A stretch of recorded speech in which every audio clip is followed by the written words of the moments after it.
So this is a video of Allsteam Up's latest install. It is the Megasteam oil-fired boiler.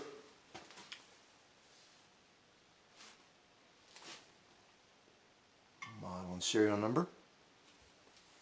And one of the nice things about the Megasteam is the fact that all heat transfer surfaces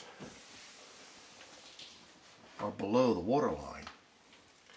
So by removing this bolt here and this bolt here, you're exposing a 3-pass boiler that's easy to clean. You have access panels in the back, which I'll show later. But basically everything is accessible, and compared to the old pin type boilers, it's a breeze to clean. Really nice. Service switch is mounted here. We got extra outlet for plugging in a drop light or other equipment that you might need.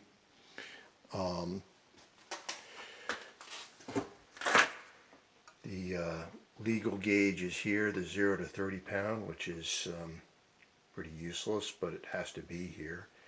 And generally we recommend installing a low pressure gauge, at most a 0 to 5 pound gauge, so that you can actually see the real pressures that this thing might operate at. No more than 1.5 pounds. You saw this thing being set to make sure that it runs at 1.5 pounds. And the yearly maintenance is just checking the pigtail to see whether it's clogged or not. You just take the gauge off, blow into this 90 here, and if it's clear, it's clear. It's a low water cutoff with the Psycho guard. And one of the things that we like to do is to offset the sight glass so that we can add the blowdown valve, and it doesn't impinge on the hinge as shown in an earlier video.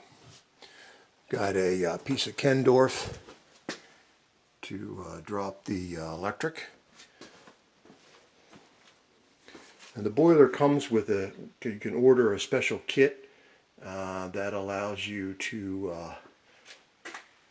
plumb in everything. And for this size boiler, the manufacturer minimum recommendations are a 2-inch header. But being all steamed up, we use a 3-inch header. This allows for the steam to be drier. We also use a what is called a drop header, which allows for drier steam when this boiler is in operation. As any water that gets carried over can then be directed by gravity and back down the equalizer line. What Burnham likes to spec in their piping kit, and we just use it here, is a rather idiosyncratic setup where they spec a Y rather than a T, and that's reasonable. Add plenty of unions for disassembly. It's really tight back in here, so I'm sorry. One of the things also that is recommended on any boiler installation is an automatic water feeder. We prefer the VXT because it displays how many times the system is fed, and there's a manual bypass to add water as needed. We generally direct the water to the equalizer line, as you saw, and we generally like, rather than feeding copper directly into the iron, we'll use either brass or stainless steel to reduce the galvanic action. Usually we like to add a full size drain valve in the front.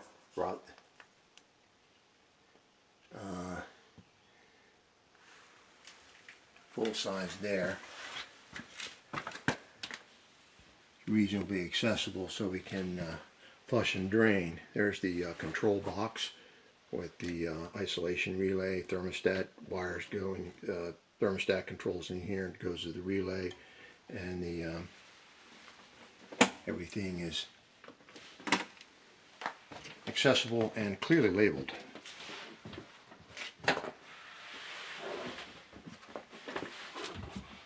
Barometric, which is necessary for good combustion, is there. Pressure relief valve. What comes with it is a 90. We like to install a key and a plug, which allows inspection in case that gets clogged up with schmutz or whatever. It's a little. These also generally are supplied with plugs, but we will see if we can get that in focus. And it's not going to focus for me right now. We'll use a cap and a nipple in order for this to be accessible. Let's see, it's just enough room back here to change your mind. These are the flue passageway access panels, which I alluded to earlier in the video. And there's the wet return. On this size, they spec 1.25 inches, but put in 1.5 inches. And then we have a full port ball valve, drain valve with hose connection to allow for rapid removal of material. And the wet return, we had to tie on with a mega press because it was corroded. See if I can get a good focus on that. And we added a ball valve for no return flush if needed. And there's the drain for the wet return there. You can catch a glimpse of the wet return back behind this monstrous water heater, which somebody shoehorned in here and blocked all access to that back area there. Shame on them for that. And this here is the skim tapping. So we got a nice long skin tapping so the cap can come off, and we can put a bucket there. And there's our sump pump for pumping the water out as the skimming is done. So you can see we got just enough space to shimmy back. Also, we poured a slab to allow the boiler to sit above the flood and making sure it's nice and level. So all in all, this is what one should expect on a boiler install. And this boiler should be generating steam efficiently for many years to come.